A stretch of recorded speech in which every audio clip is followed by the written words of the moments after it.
Welcome back. In this video we're going to take a look at the following example.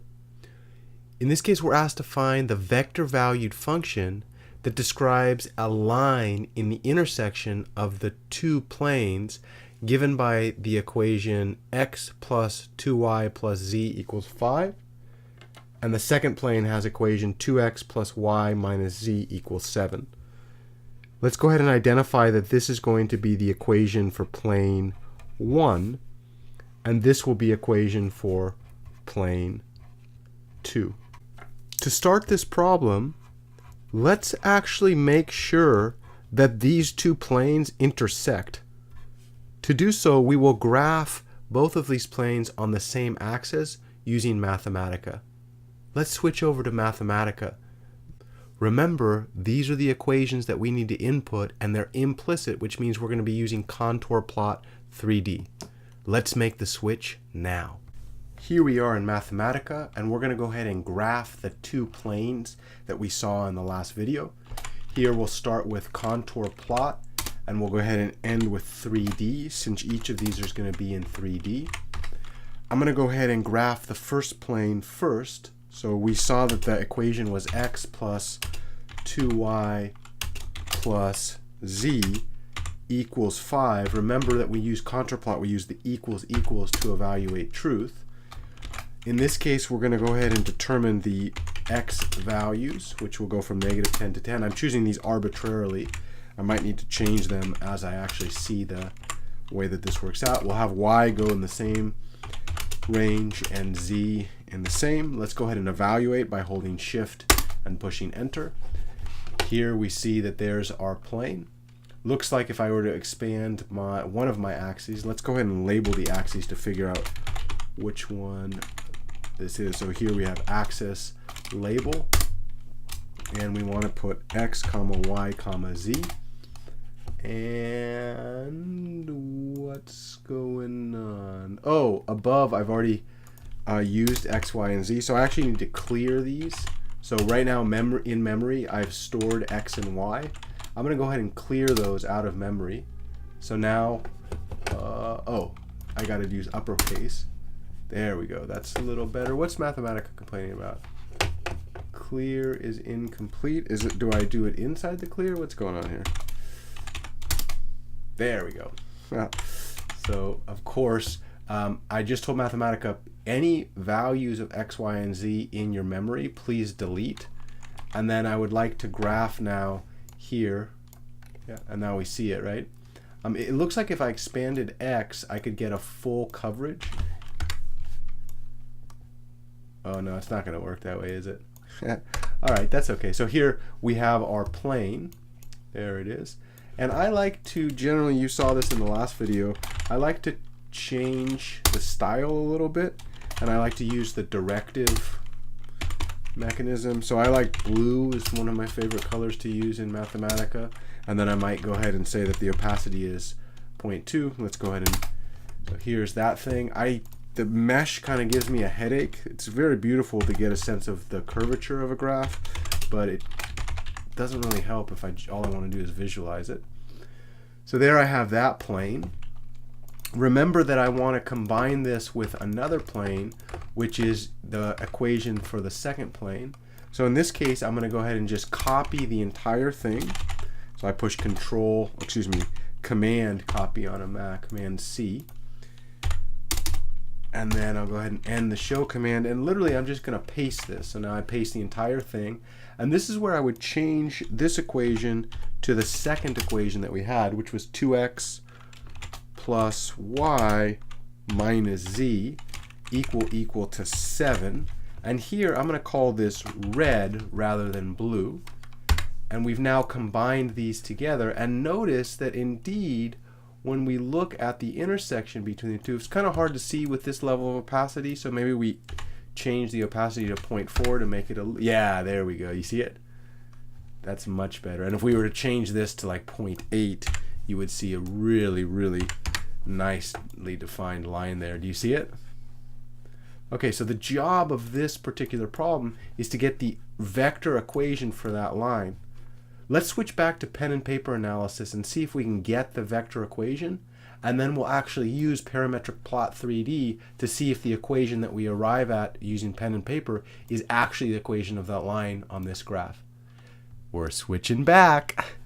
We've just confirmed that these two planes actually do intersect in a line. We could also have confirmed that by noticing that the normal vectors for each plane, so the first normal vector would be 1, 2, 1, and the normal vector for plane 2 would be 2, 1, negative 1, are not parallel. Which means that n1 is not a scalar multiple of n2 for all possible scalars. And the moment that we know this, we know that plane 1 intersects plane 2. And the intersection of two planes is the line. We want to find, because of course we've discussed this before, WTF must mean want to find, the vector equation for that line of intersection. We recall that the vector equation was given by a parametric function which had three coordinates, call them x of t, y of t, z of t. It's a set of parametric equations. And we knew that the general form of this parametric equation for a line in R3 was a specific point on the line plus a parameter times the direction of the line. Here, in order to find this equation, we will show two things. First, we will find a point on both planes. We want to find a point x, y, z that lines on both planes. To do so, let's go ahead and say we're going to have r naught be equal to the vector x naught, y naught, and z naught. And without loss of generality, why don't we just assume that the last coordinate is 0? We have three components that we want to find, and we have two equations, so the third one is a free variable, and let's just set that free variable to 0 to make it easy. The moment that we do that, we're going to be looking for x naught and y naught that satisfy both equations simultaneously. So the first equation, x naught plus 2y naught, would be equal to 5, and that was from equation 1 by setting z equal to 0. And then the second equation would be that 2x naught plus y naught would be equal to 7. We'll call this from equation 1, and we'll call this from equation 2. Remember, we're trying to find a point on both planes because that's the first part of the vector equation. So the moment that we have this, we see from equation 1, we can write x naught as 5 minus 2 y naught, so that was from equation 1. And we can substitute this value of x naught back into equation 2. Everywhere we see an x naught, we write 5 minus 2 y naught. And then, of course, we would have y naught equal to 7.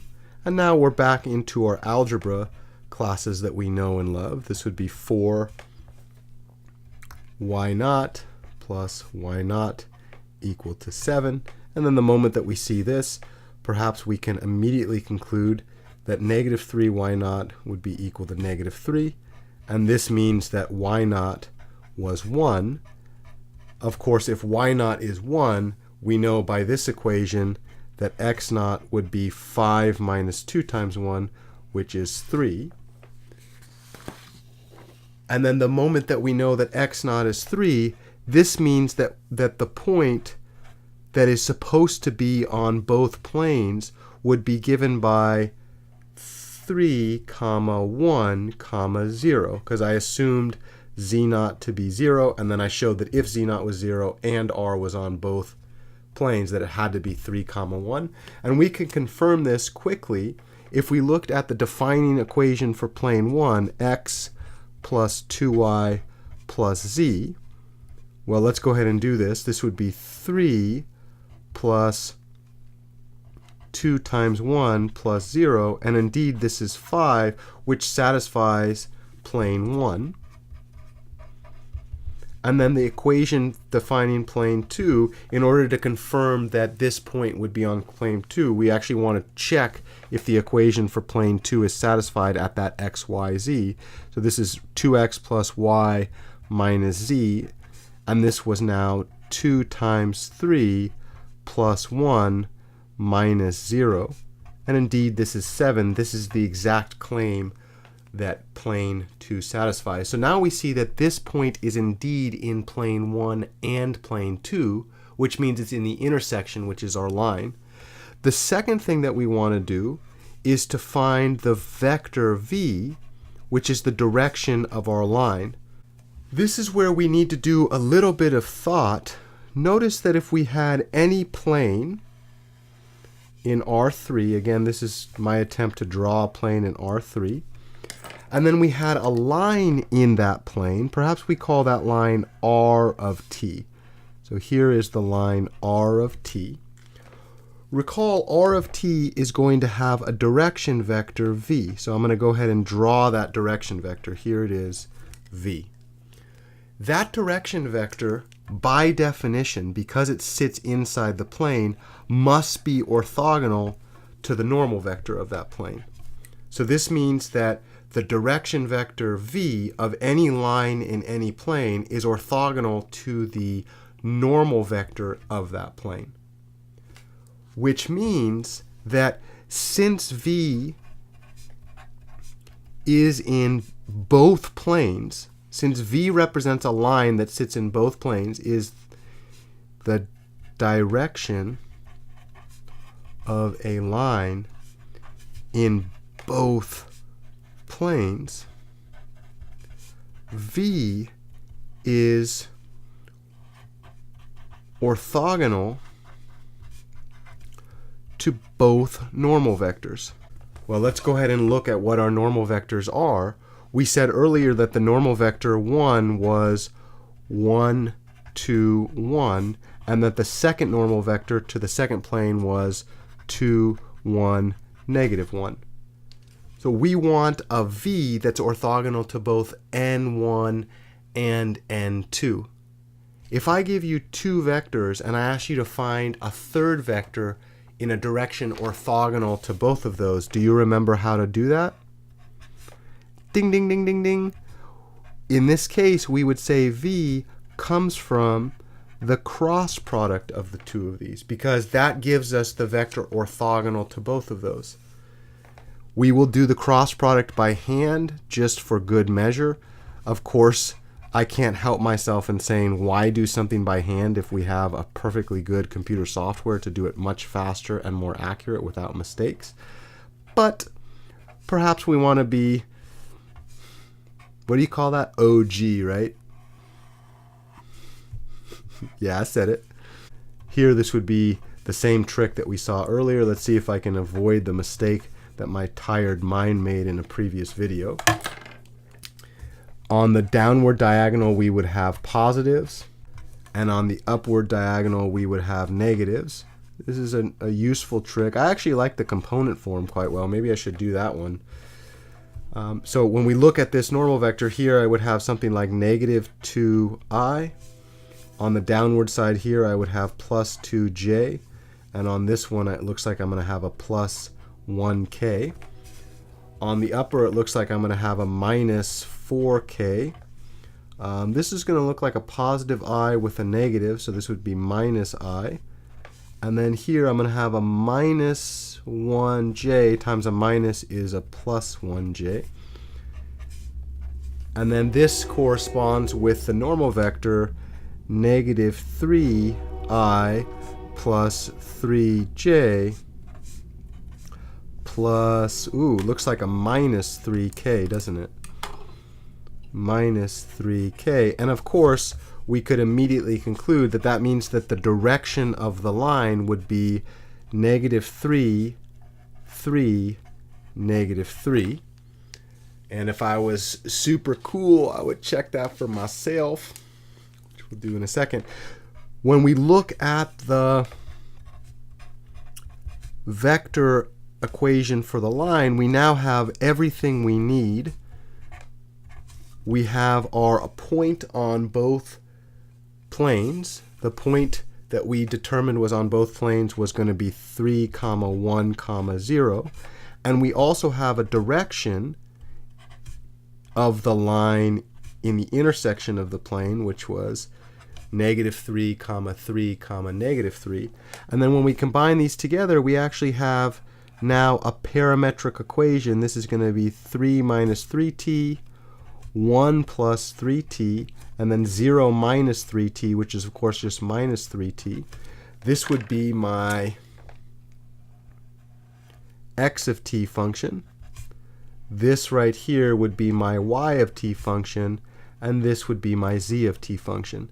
Let's switch back to Mathematica and see that we're not doing something crazy here by actually combining this parametric equation on the intersection of the two planes that we've already graphed. Let's switch back. Here I am back in Mathematica. We had the code that we used to produce the intersection. I'm going to go ahead and change the opacity here. I'm going to go about 50%. Now I want to go ahead and confirm that the equation that we got for the intersection, the line of the intersection of these planes, actually is the intersection of these planes. So in this case, I'm going to go ahead and use parametric plot 3D. I'm going to open and close this. We recall that the parametric equations from the paper and pencil analysis were 3 minus 3t in the x-coordinate, 1 plus 3t in the y-coordinate, and negative 3t in the z-coordinate. And perhaps we want to start where t runs from, I don't know, -1 to 1. And then, of course, when I graph this, it's really hard to see. Mathematica has these really native commands that they use for their colors. So I'm going to go back into this parametric plot and use plot style. And again, we go directive. Mathematica can complain because I need to have a little comma there. Okay, I'm going to go, I don't know, maybe red or orange. What do you think? Maybe orange? And let's put up the thickness a bit, shall we? So let's do thickness, and then I always forget, what is it, 0.8? Okay, you see it? So look at that. That indeed is in the same intersection. Let's do green. Let's see if that's any better. Yeah, that one's kind of bright, isn't it? Let's compare. Let's bring this out to 2 and -2 to see if we can get the whole thing. And it looks like in this particular range of x, y, and z values, if I went 3 to -3, I'd get the whole thing. Okay, we just confirmed graphically that the line that we produced via our hand analysis was the line of intersection of these two planes. I could, if I wanted to, graph the normal vectors to both of them and show that the vector inside the line is orthogonal, but implicitly in this particular graphic, that geometric property is shown. That concludes our examples for planes. In the last part of lesson 6, we're going to start talking about more interesting surfaces, non-linear surfaces. Dun, dun, dun. All right, see you in the next video.